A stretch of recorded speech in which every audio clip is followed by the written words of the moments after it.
It's good form preview number 3 for Super Sunday. The square gutting zealots can go off and get a milk arrowroot and a cup of tea because we've moved on to the paces now. Didn't know where you were going there, saying words like arrowroot and off. And Scotch finger perhaps might have been the better way to go there. But the 2-year-old fillies is where we're going to start. This is the theme we've had with the first 2 videos. You're very heavily invested here. I don't know how biased you're going to be with Miss Graceland. The draw does help her. Whether she can use that gate's really interesting. Particular's done nothing wrong. Party On. Draws wide but has got great gate speed. We saw that in the jewels. And my Casino Bell, I think, rounds out 4 key winning hopes. Who are you with? I probably wish I hadn't have heard Emma Stewart speak on RSN earlier in the week, because if I hadn't, I probably would have said Party On will just get across them. And there's probably not a lot between them. I do think Miss Graceland is capable of winning the race, even if she doesn't find the front.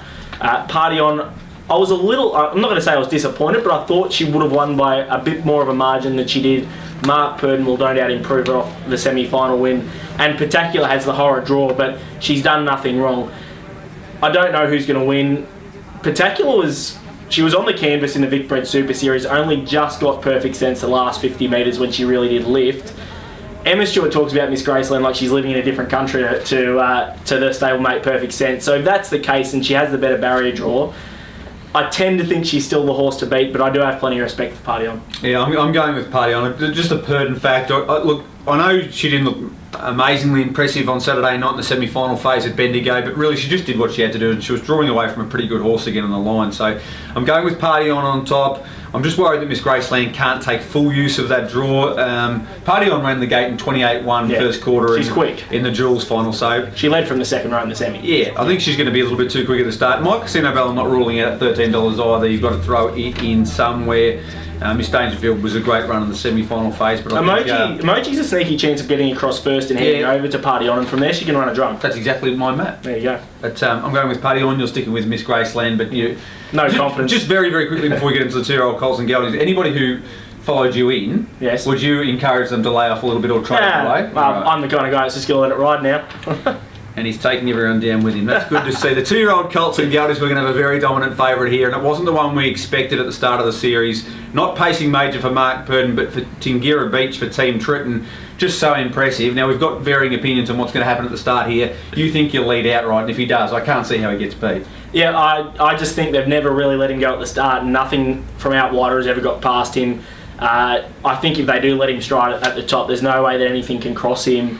There are some quick beginners drawing outside him, obviously Big Gun Johnny the most notable, but in my opinion he only just got across Astride, who I don't think is a good gate horse, in the semi-final. Another 100 metres, if Astride had his legs underneath, I don't think Big Gun Johnny could have gone on with it. So Tingira Beach, back him in to do that and then be able to hold up, and from there it looks a beautiful race, because Scooter Will Rev was terrific in his heat semi-final. Of course, won his heat in Tasmania, and we know they have a really good opinion of him. And I think the Define is the one that you've got a big odds that can run a drum, because Pacing Major won't be go peg lining, so the Define will just zip in 3 pegs. He's $6 a place, and I think he is airborne, and he's one that will run into the trifectas if that map pans out. Almost went wiggles on us there with a bit of finger action there, 4-finger action. I think there is a little chance that Big Gun Johnny will spear across and head off Tingira Beach at the start. That's an avant-garde philosophy, I know, but I think this is a real chance, and if so, Puppet will come straight across with our little general.